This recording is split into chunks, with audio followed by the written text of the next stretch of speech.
All right, guys, so we got a Polaris Outlaw 90 in the shop today. The rear sprocket bolts have stripped out on this one. Could order a new sprocket. I could pull the whole axle apart. On this, guys, it looks like, and you can see here, they're all loose. The sprocket itself is threaded. This hub does come off, but there's no nuts on this side. So everything needs to be taken apart, and the axle has to slide out from the right just to get to the sprocket. I don't want to do any of that, so I'm going to pull the guard off. I've done this for 30 years. Just put a couple of welds, I clamp it to the hub, and I kind of just weld it on for a super quick fix. I find that these sprockets tend to last forever. Made out of steel. These engines, low horsepower, they don't really chew them up. And if I have to take it off, it's just 3 quick welds. I slice them with the angle grinder. So just trying to save hours worth of work here, guys. All right, so I want to show you guys something funny here. So like I said before, there's no room at all on the back side. If I turn the sprocket around, you could see that the end of the bolt is almost touching the housing of the seal.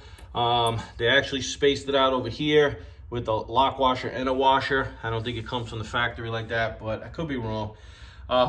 What's interesting is the previous owner was able to slice a tiny little sliver off of a nut, and he actually fit it in there. And it might have just been holding for a little while to get him by, but I don't think that's the best fix. I do applaud the creativity though. And I guess maybe if you made 3 of these perfectly sliced, as you can see this one isn't, and you used a lot of red Loctite, I could definitely see this getting you by for a little while. But like I said before, I'm going to clean up right here, and I'm just gonna put probably 3 nice tacks spaced evenly around.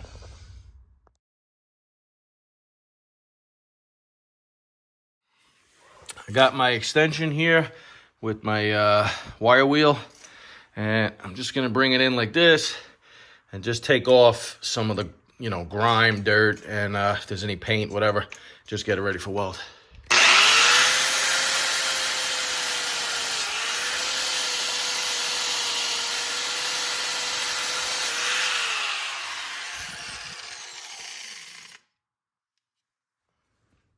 I put these 2, I got a big screwdriver and a big pry bar with a screwdriver tip on it.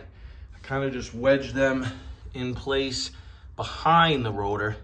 I tighten the bolts as best I can, but that was a losing cause there. I just want this to be pretty tight against the hub. I'm gonna go around and put 3 tacks, and hopefully it doesn't move too much. So I have a rag, water-soaked rag, ready to go. I'm gonna go around. Like I said before, I'm gonna hit each spot with just a quick tack without moving anything. Then I'm gonna pull the 2 screwdrivers out. I'll cool it down. The point of the rag, I don't love using water to cool things, guys. It tends to distort the metal. This rotor, and hub are very thick, so I don't think I'm gonna have a problem at all. The point of the water is to keep it from cooking the seals inside on the bearing carrier. So I've done this, like I said, plenty of times on quads in the past, and I've never had a problem.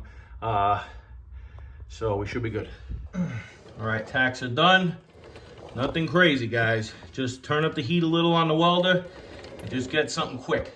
That's gonna hold everything true when I do the final welds. I'll give you a quick spin here.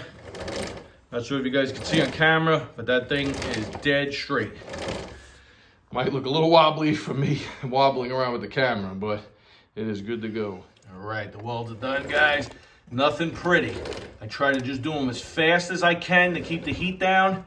Like I said, I've never had a problem. These little engines, this is the way to go. Try to do it as quick as you can, get the kids back on the track.